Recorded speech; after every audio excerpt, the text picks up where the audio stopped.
নমস্কার বন্ধুরা, অর্পিতা স্পিরিচুয়াল চ্যানেলে আপনাদের সবাইকে স্বাগত। আশা করি আপনারা প্রত্যেকে খুব ভালো আছেন, সুস্থ আছেন। বন্ধুরা, ভগবান শ্রীকৃষ্ণের সাথে রাধা রানীর নাম বিশেষভাবে জড়িত। রাধাকে ছাড়া তো কৃষ্ণের কথা ভাবাই যায় না। রাধা কলঙ্কিনী হলেও তার পূজা এই মর্তলোকে হয়ে থাকে এবং তার সেই বিশেষ দিনটিকে রাধাষ্টমী বলে উল্লেখিত আছে।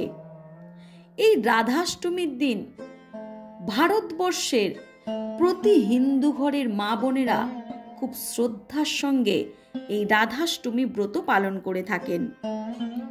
প্রায় প্রত্যেকটি ঘরের হিন্দু মা বোনেরা ভগবান কৃষ্ণের জন্মাষ্টমীর সাথে সাথে রাধাষ্টমী ব্রত পালন করেন।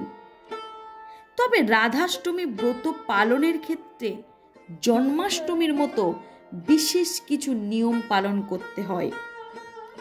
তাছাড়া শুধুমাত্র এইটি ব্রত হিসাবেই নয়, প্রত্যেকটি ব্রতর একটি নির্দিষ্ট নিয়ম কানুন আছে এবং সেগুলো যদি ভালোভাবে মেনে সেই ব্রত পালন করা হয় তাহলেই সেই ব্রতের শুভ ফল লাভ করা যায়। ভাদ্র মাসের শুক্লা পক্ষের অষ্টমী তিথিতে রাধাষ্টমীর এই ব্রত পালন করা হয়। এই দিনটি প্রায় শ্রীকৃষ্ণের প্রিয় রাধারানীর জন্মবার্ষিকী হিসাবে পালিত হয়ে আসছে। বিশ্বাস করা যায় যে শ্রীকৃষ্ণের জন্মের ঠিক 15 দিন পরেই রাধারানীর জন্ম হয়েছিল। তাই এই দিনটিকে রাধার জন্মদিন হিসাবেই পালন করা হয়, আর যা সারা পৃথিবীবাসী তথা হিন্দু ভারতবাসীর কাছে রাধা অষ্টমী নামে পরিচিত। তো বন্ধুরা, আপনারা বুঝতেই পারছেন আজ আমি রাধাষ্টমী সম্বন্ধে নানা বিষয়ে আলোচনা করব।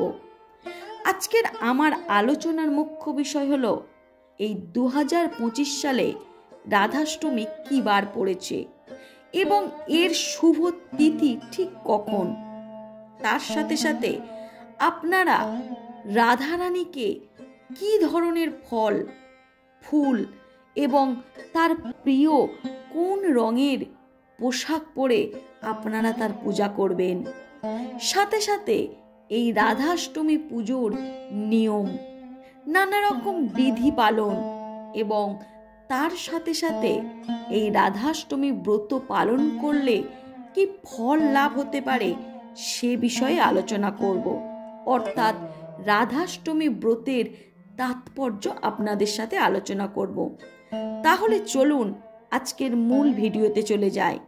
এবছর অর্থাৎ 2025 সালে রাধাষ্টমী পড়েছে 31শে অগস্ট 2025 রবিবার এবং এই রাধাষ্টমী পূজার শুভ সময়, শুভ মুহূর্ত হলো ঠিক দুপুর 12টা থেকে দুপুর 2টো পর্যন্ত। তাই আপনারা যারা শ্রদ্ধার সঙ্গে ভক্তি ভরে রাধাষ্টমী ব্রত পালন করবেন তারা অবশ্যই ঠিক 12টা থেকে বেলা 2টোর মধ্যে আপনারা রাধাষ্টমীর পুজো সম্পন্ন করার চেষ্টা করবেন। এবার আলোচনা করব এই রাধাষ্টমী পুজোর নিয়ম বিধি নিয়ে। এই রাধাষ্টমী ব্রত পালন করার জন্য প্রথমে প্রয়োজনীয় উপকরণ যেগুলি লাগবে সেগুলি ভালোভাবে সংগ্রহ করে নিতে হবে। যেমন ধরুন ফুল, ফল, আতপ চাল, সিদ্ধ চাল এবং নৈবেদ্য হিসাবে 8 রকমের 8টি ফল, কিন্তু আলাদা করে সেগুলোকে সংগ্রহ করতে হবে। দ্বিতীয়ত, এরপর ব্রত পালনের জন্য সংকল্প গ্রহণ করতে হবে। সারাদিন উপবাস থেকে উপকরণগুলি দিয়ে রাধা এবং তার অষ্টসখীর পূজা করতে হবে। এর পাশাপাশি আলাদা আলাদাভাবে রাধার পিতা বৃষভানু এবং কৃষ্ণের পিতা নন্দরাজার পূজা করা অবশ্যই কর্তব্য। এগুলো আপনারা ঠাকুরমশাই অর্থাৎ ব্রাহ্মণকে বললে তারা নিজেরাই এই পূজার মন্ত্রগুলি বলে দেবেন। তৃতীয়ত, এরপর ব্রত পালনের পরের দিন ব্রাহ্মণ এবং বৈষ্ণব, তাছাড়া গরিব দুঃখীদের আপনি যথাসাধ্য ভোজন করিয়ে ব্রত সমাপন করার চেষ্টা করবেন। এবার জেনে নেওয়া যাক এই রাধাষ্টমী পুজোর বিধি নিয়ম সম্পর্কে। খুব সহজ পদ্ধতিতেই বাড়িতে রাধা রানীর পুজো করতে পারবেন আপনি নিজে নিজেই। মনে অনেকখানি ভক্তি রেখে, নিজেকে পবিত্র রেখে এই ব্রত পালন করতে পারলেই আপনি হাতে হাতে পাবেন শুভ ফল। প্রথমত, এই রাধাষ্টমী ব্রত পালনের কিছু বিধি আছে। সেগুলি হলো, প্রথমে খুব ভোরে স্নান সেরে পরিষ্কার বস্ত্র পরিধান করতে হবে এবং আপনি এই দিন রাধারানীর প্রিয় রং হলুদ রঙের বস্ত্র পরিধান করতে পারেন এবং যে পাত্রে ভগবান কৃষ্ণের সাথে সাথে রাধারানীর অভিষেক করা হবে সেটি একটি উঁচু জায়গায় স্থাপন করতে হবে, অথবা আপনি উঁচু জায়গা হিসাবে একটি কাঠের জলচৌকিও নিতে পারেন। তারপর অগরু মিশ্রিত চন্দন দিয়ে অষ্টদল পদ্ম, অর্থাৎ যে পদ্ম ফুলের 8টি পাপড়ি রয়েছে সেটি এঁকে নিয়ে চিত্রপট বা রাধা মাধব মূর্তি স্থাপন করতে হবেন। রাধারানীর পুজো করতে মূর্তির সামনে একটি তামার কলসি রাখুন এবং তাতে গঙ্গা জল ভরে রাখুন। তারপরে নিয়ম অনুসারে রাধারানীকে সিঁদুর, কুমকুম, চাল, ফুল, ধূপ ও প্রদীপ নিবেদন করুন। সুগন্ধিত ধূপ প্রদীপ জ্বালিয়ে দিতে হবে, যা পুজোর একটি বিশেষ অংশ, এবং সেই ধূপ এবং পঞ্চপ্রদীপ দিয়ে রাধা মাধবের আরতি করতে হবে।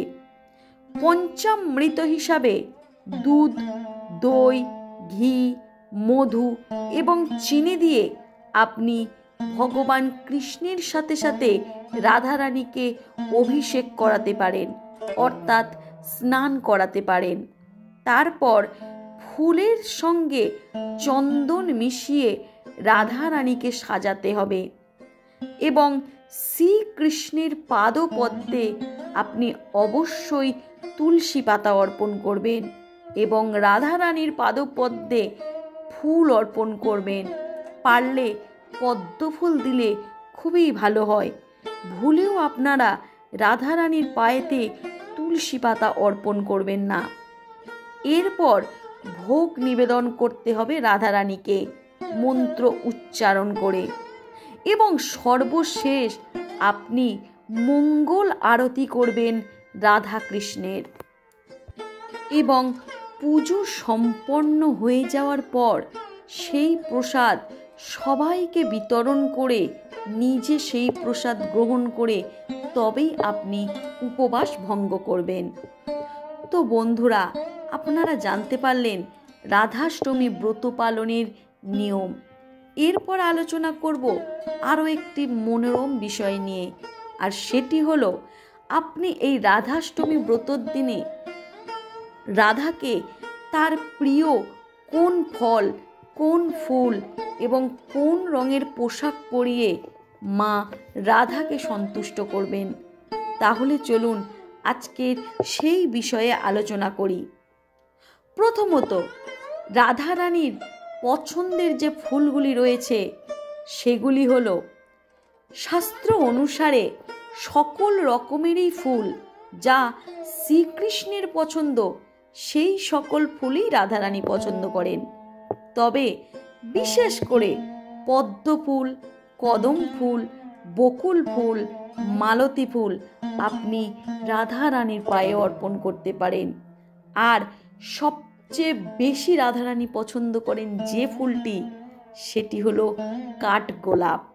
আপনার যদি সম্ভব হয় আপনি কাঠগোলাপ দিয়ে রাধারানীকে সাজাতে পারেন এবং কাঠগোলাপের মালা করে আপনি রাধারানীর গলায় দিতে পারেন।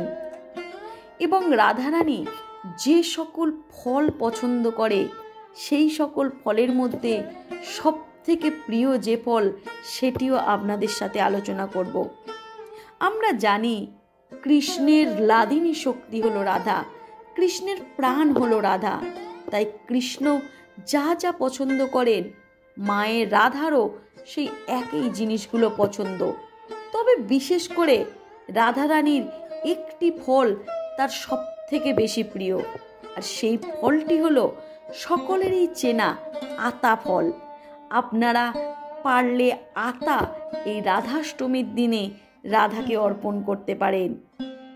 এরপরে আলোচনা করব যে রাধারানীর সব থেকে প্রিয় সবজি কি, তিনি কোন ধরনের সবজি বা শাক খেতে খুব পছন্দ করতেন। শাস্ত্র অনুসারে রাধারানী মুখী কচু, যা তার খুবই প্রিয়। হ্যাঁ বন্ধুরা, আপনারা এই সময় রাধারানীর প্রসাদ হিসাবে নিরামিষ মুখী কচুর তরকারি করে রাধারানীকে প্রসাদ হিসাবে দিতে পারেন। এবং যদি শাক দিতে চান তা অবশ্যই লাল নোটে শাক আপনারা রাধারানীকে দেবেন। কারণ আমরা অনেক জায়গায় শুনে থাকি যে মা রাধারানীর অত্যন্ত পছন্দের শাক হলো লাল নোটে শাক। তাই আপনারা ভক্তি ভরে মা রাধাকে কচু অর্থাৎ মুখী কচুর তরকারি এবং লাল শাক অর্পণ করতে পারেন। এবং মিষ্টির মধ্যে আপনারা যে কোনো মিষ্টিই রাধারানীকে অর্পণ করতে পারেন। এই তো গেল রাধারানীর ভোগের ব্যাপার। এবার আলোচনা করব রাধারানীর সবচেয়ে প্রিয় রং কি। রাধারানীর সবচেয়ে প্রিয় রং হলো হলুদ। তাই রাধাষ্টমী ব্রত পালন করার জন্য হলুদ রঙের বিশেষ গুরুত্ব দেওয়া হয়েছে। এই শুভ দিনে হলুদ রঙের বিশেষ গুরুত্ব আছে বলেই অনেকে ব্রত পালন করেন হলুদ রঙের পোশাক পরে। রাধারানী হলুদ রং অত্যন্ত পছন্দ করে। যারা এই দিন উপবাস করবেন বা ব্রত পালন করবেন তারা অবশ্যই হলুদ রঙের পোশাক পরিধান করার চেষ্টা করবেন।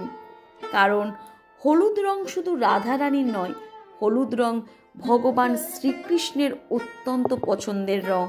তাই আপনারা রাধারানী রাধা মাধবের আশীর্বাদ পেতে হলে অবশ্যই রাধাষ্টমীর দিন হলুদ রঙের পোশাক পরে রাধারানীর পূজা অর্চনা করুন।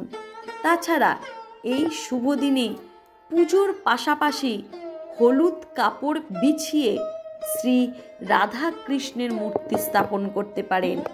শ্রী রাধারাকে চেষ্টা করবেন হলুদ রঙের ফল বা হলুদ রঙের ফুল নিবেদন করতে। যদি সম্ভব হয় তাহলে এই দিনে দেয়া খাবারটি হলুদ রঙের হওয়া উচিত।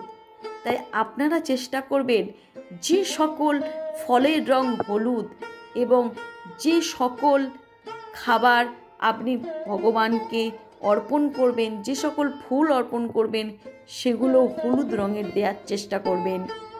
রাধাষ্টমী ব্রত পালনের তাৎপর্য। বন্ধুরা, আপনারা যারা ভক্তি ভরে রাধাষ্টমী পুজো করবেন তারা অবশ্যই রাধাষ্টমী ব্রতের তাৎপর্য জানবেন। হিন্দু ধর্মের বিশ্বাস অনুযায়ী রাধা ছাড়া ভগবান শ্রীকৃষ্ণের পূজা অসম্পূর্ণ বলে মনে করা হয়। ভগবান শ্রীকৃষ্ণের প্রিয়তমা রাধিকাকে ভাদ্র মাসের শুক্লপক্ষেই পুজো করা হয়, কেননা তিনি এই সময়েই জন্মগ্রহণ করেন। কারণ আমরা সবাই জানি জন্মাষ্টমী প্রতি বছর ভাদ্র মাসেই পালিত হয় এবং এই জন্মাষ্টমীর ঠিক 15 দিন বাদেই রাধারানী জন্মগ্রহণ করেছিলেন। তাই যথারীতি এই জন্মাষ্টমীর সাথে সাথে রাধাষ্টমীও এই ভাদ্র মাসেই পালন করা হয়। এক্ষেত্রে যারা রাধারানীর এই ব্রত বা উপবাস পালন করবেন, অর্থাৎ রাধা অষ্টমীর উপবাস পালন করবেন, এই দিনে রাধারানীর সাথে ভগবান শ্রীকৃষ্ণের পূজা করবেন। এর ফলে ভগবান শ্রীকৃষ্ণের বিশেষ আশীর্বাদ আপনারা পাবেন।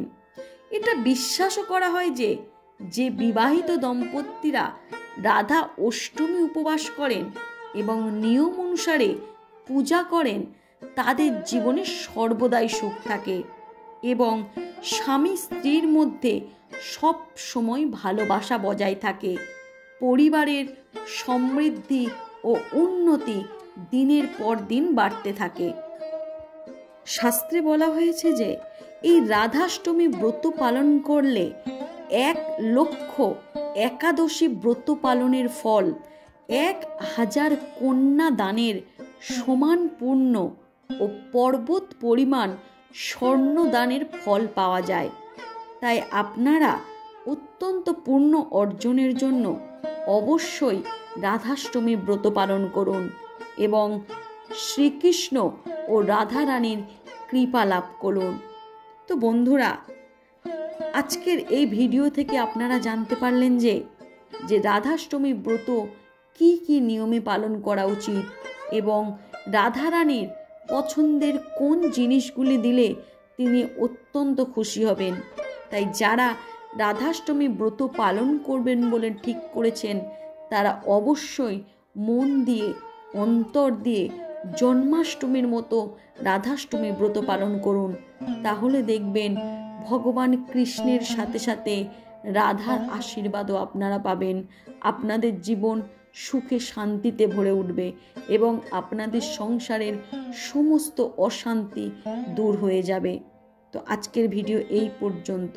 আপনারা যারা নতুন তারা অবশ্যই আমার চ্যানেলটিকে সাবস্ক্রাইব করে আমার পাশে থাকুন এবং একটি লাইক ও কমেন্ট করে আমাকে ভিডিও বানানোর আরও উৎসাহ দিন।